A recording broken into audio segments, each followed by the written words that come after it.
Vou começar o vídeo de hoje contando outra historinha sobre a faculdade.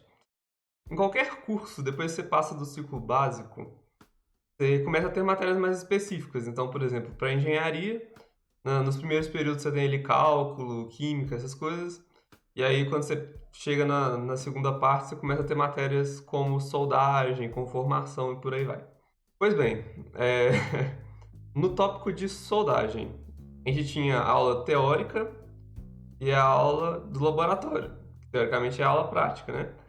Então, na teoria, o professor tinha lá a apresentação de slides e tal, e mostrava pra gente que coisas teóricas, né? Conceitos e etc. E aí, no laboratório, a gente foi esperando que a gente fosse aprender a soldar e tal, mas na realidade, tinha equipamento de segurança para todo mundo, mas não tinha máquina para todo mundo. Então, o que acabava acontecendo era que a gente ficava 1h30 em pé assistindo o professor soldar. Não recomendo. Daí tem algumas coisas que a gente passa um pouco de raiva. Mas enfim, alguns anos depois, um tio meu me convidou para fazer um curso de soldagem, de fato, tipo técnico mesmo. E eu fui, e eu aprendi bastante, assim, a gente fez uma carga horária reduzida, porque o objetivo não era ser ali profissional, era simplesmente aprender de fato o básico necessário. Falando um pouco no quesito de cultura maker, soldagem certamente é uma habilidade mais avançada, assim, até mesmo porque é bem perigoso, você precisa de muito equipamento de segurança e por aí vai. E aí eu resolvi fazer esse vídeo um pouco diferente. Tá bom que quase todos os vídeos são diferentes. É bem experimental a questão dos tópicos de vídeo do canal. Mas nesse vídeo o objetivo é ranquear os principais tipos de solda que eu aprendi no curso, que na verdade são os 3 tipos mais comuns. Que no caso são a TIG, que é essa aqui de cima, a MIG, que é a do meio, e a com eletrodo revestido, que é essa de baixo.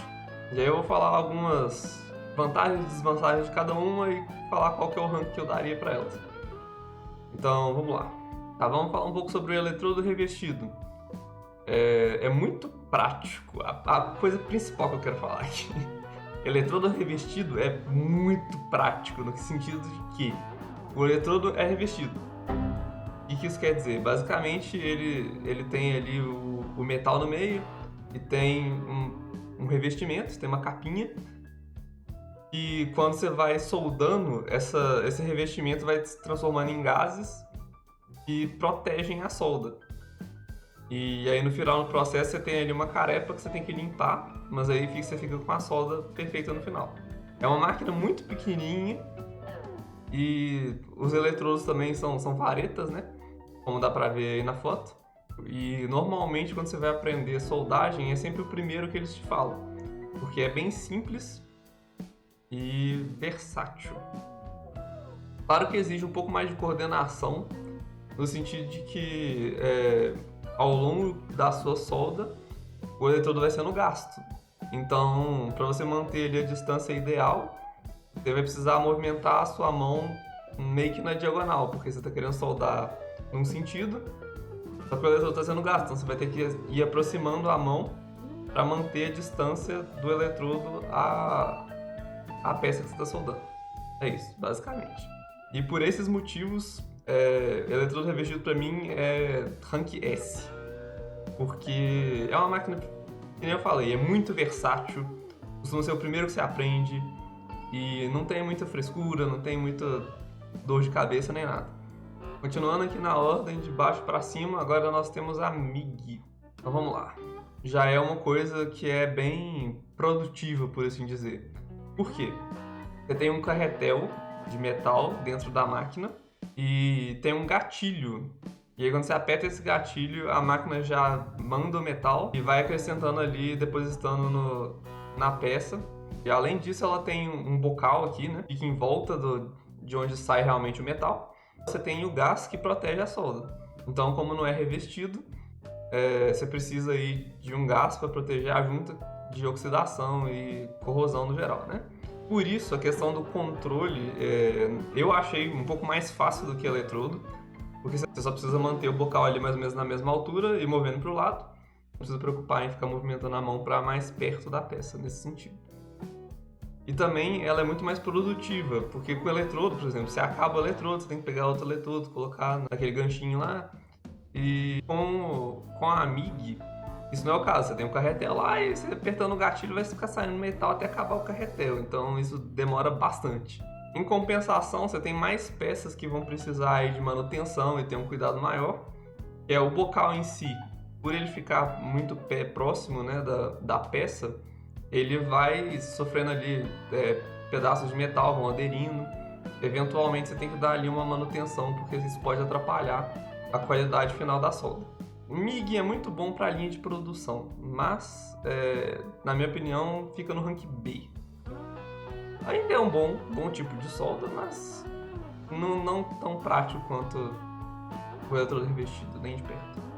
Por último, mas não menos importante, nós temos a TIG.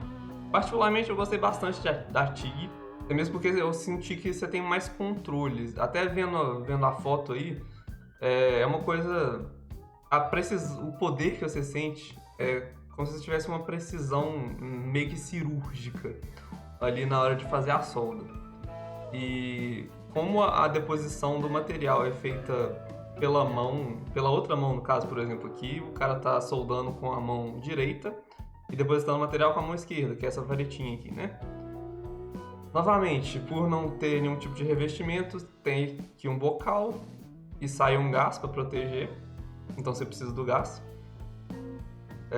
Uma vantagem muito grande da TIG, na minha opinião, além dessa questão da precisão, é que ela é a única dessas que você consegue fazer uma solda sem precisar depositar material. Você só derrete ali, você tem 2 pedaços de metal, você derrete um pouco da direita, um pouco da esquerda e tal, e solda. Mas, em compensação, ela é mais perigosa, porque as temperaturas são mais altas.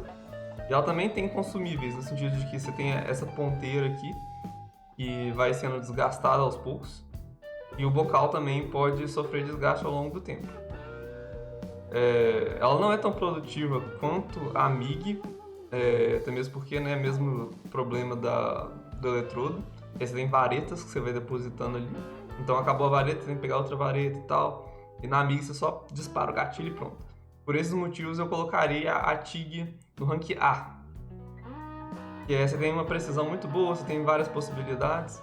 Tem algumas coisas mais chatinhas de questão de manutenção. Assim, eu quis ranquear em questão de praticidade e tal, se você for começar, mas particularmente se eu pudesse escolher qualquer um para ter em casa e usar e tal, eu escolheria a TIG, porque, que nem eu falei, a questão da precisão e também por poder fazer sem depositar material, só com os metalzinhos ali, beleza. E é isso, espero que vocês tenham gostado do vídeo de hoje, uma coisa um pouco diferente, mas mesmo assim muita informação. Se você, como eu, é estudante de engenharia que ficou meio frustrado em só ficar assistindo o professor soldando, talvez fazer um curso aí no Senai ou algum outro lugar técnico de soldagem pode ser bem interessante. Ou como um maker mesmo. É uma habilidade bem útil assim, para fazer peças mais robustas e qualquer coisa de metal. Então é isso aí. Falou e até mais.